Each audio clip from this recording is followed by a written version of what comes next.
Chers amis, bonjour.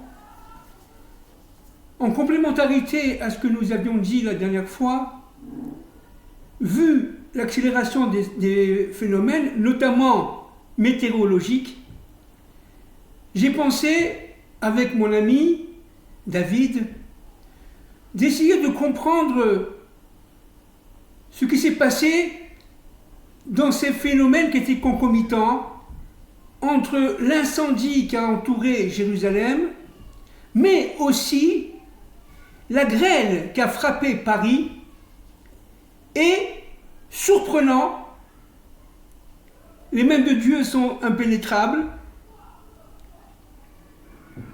les voies de Dieu sont pour nous incompréhensibles, la grêle à Dimona.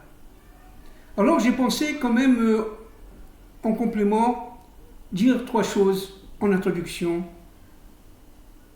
La première des choses, c'est que le feu est lié à la Gvoura, c'est-à-dire à la partie gauche des sphirotes. L'eau est liée au Chesed, la partie droite des sphirotes, notamment le côté masculin. L'eau, c'est la Torah. Mais la 8e plaie, la plaie de la grêle, avait cette dimension méta-historique, méta-naturelle, surnaturelle, qui englobait non seulement l'eau glacée, mais à l'intérieur, il y avait le feu. C'est-à-dire que, en fait, dans les grêlons, dans la grêle de la 8e plaie de la sortie d'Égypte, au temps de l'Égypte de Pharaon, il y avait de la grêle dont l'extériorité était le chesed et l'intériorité était le din, la gvoura, le feu. Et nous savons qu'il y a un feu d'en haut et un feu d'en bas. Nous savons qu'il y a un feu destructeur et un feu de bénédiction, réparateur. Et ce feu de réparateur est lié directement à ce or aganouz, à cette lumière intérieure qui est en nous. Lorsque Moïse a eu le buisson ardent, regardez, c'est aussi du feu. C'est un feu qui était en lui. Et ce feu-là est absolument fondamental parce qu'on ne peut pas l'éteindre. Alors que s'est-il passé la semaine dernière à Paris, en complémentarité à ce qui s'est passé à Jérusalem? Je laisse mon ami David essayer de faire une petite analyse très synthétique, quelques minutes, parce que vraiment ça vaut son poids d'or. Merci beaucoup mon cher Fabien Maucher. Alors juste avant de parler du feu de la grêle, ce qui est très intéressant ce que tu viens de dire, si je peux me permettre, c'est tu as parlé du feu de din et du feu de bénédiction. Il y a la même chose aussi avec l'eau. Il y a l'eau de jugement qui est sous forme de glace et l'eau de bénédiction qui effectivement, vous savez, qui amène toute la végétation et qui nous nourrit. Mais avec l'eau, on peut aussi s'étouffer. Exactement. Donc le feu, donc l'eau de bénédiction et l'eau on va dire l'eau de jugement. Enfin, voilà. Alors, si je peux me permettre, alors on va revenir un petit peu dans la Torah lorsqu'on parle du feu. Où on voit le feu dans la Torah? Comme tu l'as dit très justement, on voit le feu dans le buisson ardent, où Hachem se révèle. On voit le feu à Sodome et Gomorrhe, où Sodome et Gomorrhe est détruit par le feu et le soufre. On voit le feu aussi ici dans la paracha Vayera, dans le livre des Nombres de Shemot. On voit où on parle du feu et de la grêle en même temps. Voilà, alors je vais reprendre le verset où on parle effectivement de la grêle et du feu. Donc en fait c'est dans le paracha effectivement Vayera, dans la paracha Vayera, dans le chapitre Tet, c'est-à-dire 9, et le verset Chav Dalet, c'est-à-dire 24. Il est écrit comme ça, Vayehi barad ve'esh mitlakachat betor abarad. Je traduis. Et ce fut Varad de la grêle, Ve'esh de la grêle et du feu, Mit lakachat, donc c'est-à-dire à l'intérieur, Betor abarat, à l'intérieur, encore à l'intérieur, gisait à l'intérieur de la grêle. Voilà comment on traduit. Alors, je vais me rapprocher de ce que dit le Sforno. Donc, le Sforno, c'est un rabbin du 15e, entre 15e et 16e siècle, qui a vécu. C'est un rabbin qui a fait des études, qui a été médecin, qui a fait des études de mathématiques et de philosophie. Et lui, il reprend comme ça, quand on parle du feu qui se déplaçait sur la terre, il dit comme ça, je traduis en français directement, hein, car l'air enflammé descendait sur la terre par le puissant mouvement de la grêle qui pesait sur lui en tombant. Et il continue, sous l'effet de la puissance du mouvement de la grêle, en s'abattant sur la terre, l'air prenait feu automatiquement, donc dès que la grêle tombait sur terre, l'air prenait feu, et émettait des bruits de tonnerre. La force de sa chute suffisait pour détruire tout ce qui était tendre comme ce qui était dur. Ainsi qu'il est relaté, et la grêle frappa toute herbe du champ, et elle brisa tout arbre du champ. Juste un mot pour, oui. pour un midrash qui dit que Pharaon, qui était petit, très petit, n'est-ce pas? Oui, dit Farim, 60 cm. À peu près 60 cm, 19 mètres. Bon, c'est un midrash, bien sûr.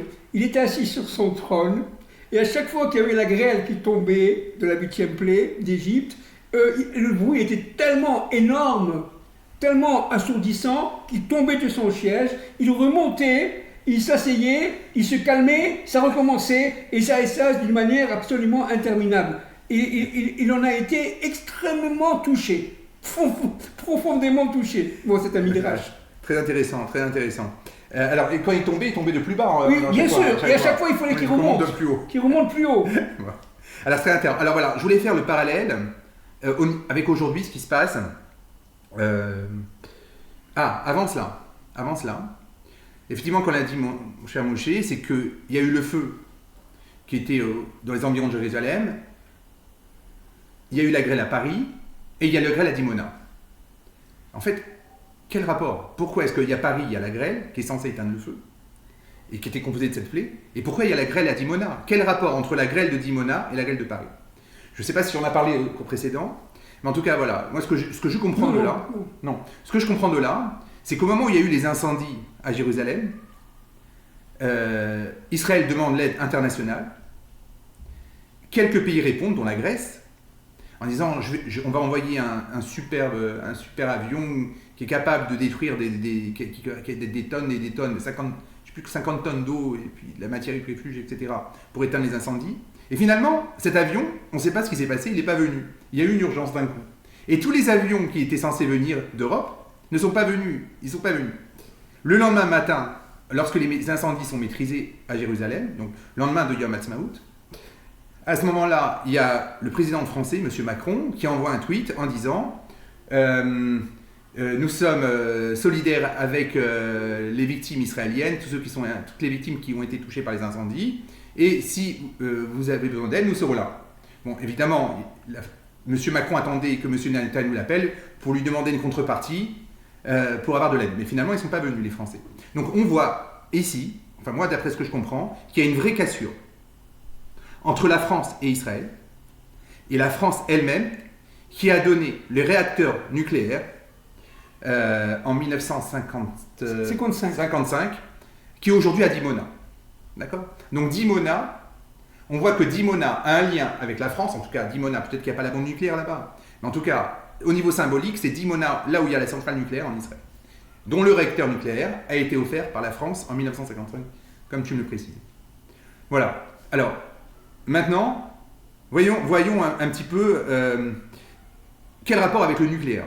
Alors, on va comparer, si vous voulez bien, la bombe nucléaire, donc la bombe H, au niveau micro, d'accord, pas au niveau une bombe nucléaire sous sa forme la plus virulente, c'est-à-dire non maîtrisée, mais en tout cas dans sa forme maîtrisée, avec cette plaie de la grêle. Déjà, on voit que la grêle, c'est quoi? C'est une combinaison miraculeuse de feu et de glace. C'est impossible que deux entités qui sont censées se neutraliser restent ensemble et cohabitent ensemble en paix. Parce que le 8e play, c'est lié à la surnature. Et aussi. Mais bien sûr. Merci. Qu'est-ce que c'est la micro-bombe hydrogène?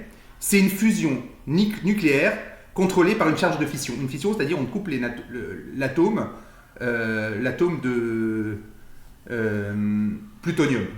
C'est un des atomes de plutonium qu'on coupe et ça crée une fission. Et à ce moment-là, les atomes restent ensemble. D'accord? Et ils sont contrôlés. Et c'est contrôlé. Ensuite, donc on voit qu'il y a une coexistence entre le feu et la glace. C'est exactement, ça veut dire que le feu est dans la glace, c'est exactement... L'hydrogène et l'oxygène. Exactement, oui, dans la fusion nucléaire, c'est exactement la même chose. Pourquoi? Parce que ces atomes-là sont contenus, c'est des atomes qui sont censés ne pas pouvoir cohabiter ensemble, et cohabitent ensemble dans une structure très compacte. C'est ça. Extraordinaire. Ça c'est ce qu'on voit. Maintenant, regardons dans les faits. Le Surno, il dit, voilà, que c'est un feu qui brûlait dans la glace sans s'éteindre. C'est exactement ce que réalise une micro-bombe hydrogène. Maintenant, regardons le verset de plus près, en soi. Il y a écrit comme ça, je vous invite à regarder, dans le Chav Dalet, donc dans le verset 24, Vaïhi, premier mot, donc c'est un Vaïhi, Barad, donc c'est un bet, la première lettre c'est un bet ou un B en français, Ve'esh, le Vav, donc c'est un O en français, Mitlakachat, donc c'est le troisième mot, donc c'est un mème, Betor, c'est un bet, Abarat, c'est un Ré. Donc si je prends les 5 premières lettres de ces 5 mots, je lis bombe, Ré, bombe à hydrogène. Alors voilà, c'est intéressant. Ensuite, je me suis intéressé en disant où on voit dans la Bible, où on retrouve la grêle. Et bien, sur toute la Bible, dans toute la Torah, en tout cas les 5 livres de la Torah, on ne parle qu'une seule fois de la grêle, c'est dans la plaie. Dans les huitième plaie. Exactement, merci. En revanche, on parle de la grêle aussi dans le Télim, où David Ameller il retranscrit ce qui s'est passé en Égypte. On voit aussi la grêle, notamment, et là c'est très intéressant, dans les prophéties de Ézéchiel. Le prophète Ézéchiel, le chapitre 38, verset 22. Et c'est écrit comme ça. Et là c'est très intéressant. Gog et Magog, hein? Oui, on est dans Gog et Magog. Ça va être traduit. Donc Ézéchiel, c'est dans le chapitre 38, 22. Je vous ai dit tout à l'heure que Sodome et Gomorrhe avaient été détruits par le feu et le soufre. On voit que l'Égypte ici a été détruite, enfin, en partie en tout cas, sauf Goshen, parce que la Torah elle dit sauf Goshen, parce que les Hébreux étaient à Goshen, a été détruite par la glace et le feu. Et tout ça, ça brûlait. Et on voit ici, dans Gog ou Magog, dans les prophéties d'Ézéchiel, je traduis en français directement, je plaiderai contre lui, donc on parle de Gog et Magog, par la peste, par le sang, je ferai tomber une pluie, donc on voit l'eau, torrentielle, des pierres de grêle, de feu et de soufre sur lui. Voilà. Ça veut dire que à la fin des temps, toutes les plaies, on va dire toutes les plaies, ou bien tous tous les coups que les ennemis d'Israël ont reçus, Sodome et Gomorrhe, etc. Bon, ils ont reçu, c'était quelque chose, c'était en micro. C'est annonciateur des plaies de la fin des temps qui vont se réunir et former une sorte de super plaie, bombe atomique, comme vous voulez. Voilà, exactement. Voilà, pour ma part, je crois que j'ai tout dit. Est-ce que tu veux rajouter? Oui. Bon, alors, pour finir, évidemment, pourquoi j'ai voulu que mon ami intervienne? Parce que Paris est lié directement, qu'on le veuille ou qu'on ne le veuille pas, à Jérusalem. La France est, si vous voulez, ça il faut revenir à mes cours antérieurs, la concrétisation de Chava, de Ève. Sans une France unie, régénérée, purifiée et prête à accomplir sa fonction, il ne peut pas y avoir de messianisation du monde et de libération de l'humain, notamment de l'être Adam et de l'être Ève. Parce que, tout simplement, La France, c'est l'extériorité d'Israël. Israël étant Adam, disent nos maîtres, notamment le Rashbi, dans le Zohar, Israël étant Adam, la France est Ève. Le couple France-Israël est un couple qui va se réunir à la fin des temps de l'histoire, une fois qu'Israël sera débarrassé de ses scories, débarrassé de ses impuretés, une fois que la France mourra pour renaître. Et donc, il va y avoir ici, l'animal qui meurt pour renaître, c'est le phénix. Le phénix, merci, excusez-moi. Tel le phénix qui renaît de ses cendres.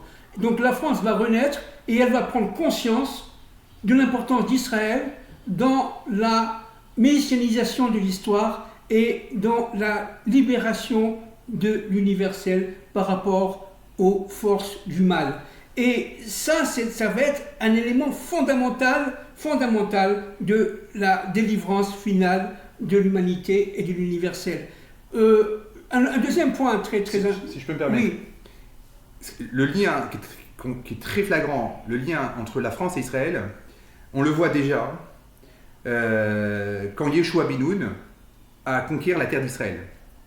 Et Rashi nous dit que les habitants qui vivaient en Canaan, donc Eretz Israël, ils sont partis en France. Les Girgashim. sont partis en France. Les Girgashim. C'est très intéressant qu'on voit que les habitants sont ou en France ou en Israël. Ils sont partis aussi en Allemagne. Aussi, bon. Bon, alors, ce qui est très important Et aussi... le phénix. Le phénix. Oui. Sur le phénix, je reviens sur le phénix. D'où vient la notion que le phénix renaît de ses cendres? C'est une expression française, mais qui est issue de la Torah. En fait, je crois que c'est le Chida de mémoire qui dit que Adam, Arishon et Chava, quand ils ont mangé le fruit, qui était interdit, ils ont donné à tous les animaux. Et à ce moment-là, tous les animaux ont mangé ce fruit, sauf un seul animal, le phénix. Donc le phénix, qui n'a pas fauté, et qui est censé vivre 1000 ans, tous les 1000 ans meurt et renaît de ses cendres, jusqu'à le dévoilement de Mashiach. Alors la grêle maintenant qui est tombée sur Paris et le feu qui est tombé, qui a surgi autour de Jérusalem, un feu important, donne comme conséquence la grêle de Dimona. Ça veut dire que la grêle de Dimona, qui est liée directement à l'arme atomique, entre guillemets, est la résultante de la séparation du feu de Jérusalem avec la grêle de Paris. En fin de compte, pour qu'il y ait la Géoula, qu'est-ce qu'il faut? Il faut que la grêle et le feu s'unissent, se regroupent. Mais pour cela, malheureusement, prions pour que ce ne soit pas vrai, il faut l'arme atomique, il faut le Dimona.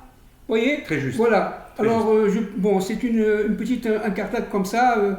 On vous souhaite que du bien. Amen. On vous souhaite un Shabbat Shalom pour les Juifs, beaucoup de tranquillité pour les non-Juifs. Amen. Et à très très bientôt.